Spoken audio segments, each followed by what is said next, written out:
Black rose, the black rose, एक Valentine day की खौफनाक कहानी। वैलेंटाइन डे, प्यार का दिन। लेकिन क्या हो अगर ये दिन किसी के लिए खौफनाक याद बन जाए? अगर आपको हर साल कोई ब्लैक रोज भेजे, बिना नाम के, बिना किसी पहचान के, और फिर जिसे भी आपने उस दिन चाहा वो हमेशा के लिए खो जाए।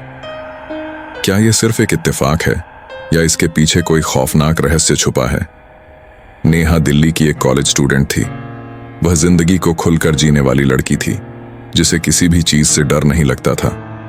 लेकिन पिछले 3 सालों से वैलेंटाइन डे उसके लिए एक डरावना दिन बन चुका था। हर साल 14 फरवरी को उसके दरवाजे पर एक काला गुलाब, ब्लैक रोज, रखा होता था, बिना किसी नाम के, बिना किसी कार्ड के। शुरुआत में उसने इसे मजाक समझा, किसी गुप्त प्रशंसक का खेल। लेकिन फिर उसने देखा कि जिस दिन भी उसे ब्लैक रोज मिलता, उसी दिन उसका कोई करीबी इंसान हमेशा के लिए खो जाता। पहला साल, उसकी सबसे अच्छी दोस्त रिया एक एक्सीडेंट में मारी गई। दूसरा साल, उसका कजिन अर्जुन अचानक गायब हो गया और आज तक उसकी कोई खबर नहीं मिली। तीसरा साल, उसने अपने बॉयफ्रेंड अंकित को उस रात आखिरी बार देखा था। अगली सुबह वो लापता था। नेहा समझ नहीं पा रही थी कि ये सब सिर्फ इत्तेफाक था या कोई खौफनाक बदला। वैलेंटाइन डे फिर से आने वाला था।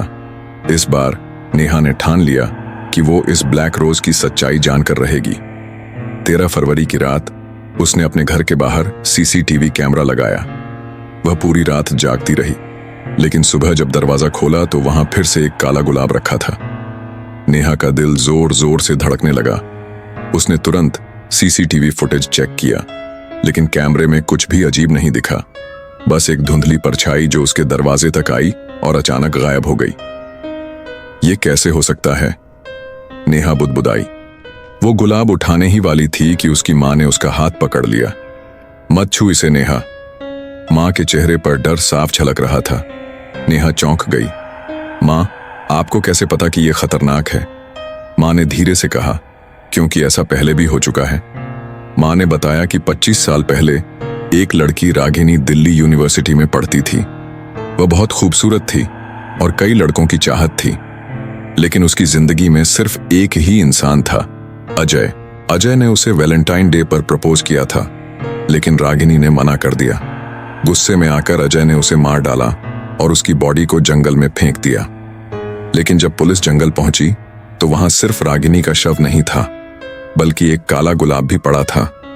उसके बाद से हर साल रागिनी की आत्मा ब्लैक रोज भेजती थी और जो भी उसे छूता वह कुछ ही समय में गायब हो जाता।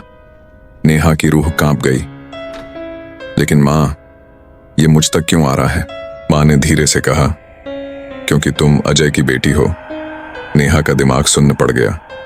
नहीं, ये सच नहीं हो सकता। वह दौड़कर ब्लैक रोज को उठाने लगी, लेकिन उसकी मां ने उसे पीछे खींच लिया। अगर तुम इसे छुओगी तो तुम भी गायब हो जाओगी। नेहा की आंखों में आंसू थे। तो मैं क्या करूं मां? मां ने कांपती आवाज में कहा, तुम्हें उसकी माफी मांगनी होगी, उसकी आत्मा से। उस रात नेहा एक सुनसान मंदिर में गई, जहां रागिनी की आत्मा को देखा गया था। चारों तरफ सन्नाटा था।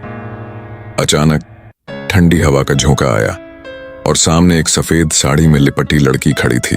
रागिनी। उसकी आंखें सूनी थीं, होंठ काले पड़े थे और उसके हाथ में वही ब्लैक रोज था। नेहा घुटनों पर गिर पड़ी। मुझे माफ कर दो, मेरे पिता ने तुम्हारे साथ गलत किया, मैं जानती हूं। रागिनी कुछ देर तक उसे देखती रही, फिर उसकी आवाज गूंजी, अगर तुम सच में पछता रही हो तो मेरे बदले के लिए तैयार हो जाओ। बदला? नेहा घबराई। रागिनी आगे बढ़ी। अजय की आत्मा अभी भी इस दुनिया में है और जब तक वो मुक्त नहीं होगा, मैं भी मुक्त नहीं हो सकती। नेहा ने अपने पिता की पुरानी चीजों को खंगाला और एक पुराना पेंडेंट पाया जो अजय के खून से सना हुआ था। उस रात नेहा ने उसे जलाने का फैसला किया। जैसे ही उसने आग लगाई, एक भयानक चीख गूंजी। अगली सुबह ब्लैक रोज गायब हो चुका था। सब कुछ ठीक लग रहा था, लेकिन फिर दरवाजे पर एक लाल गुलाब रखा था। नेहा का दिल डूब गया। क्या यह किसी और की बदला लेने की बारी थी? क्या नेहा सच में रागिनी की आत्मा से मुक्त हो गई, या फिर अब कोई और आत्मा उसे ढूंढ रही थी?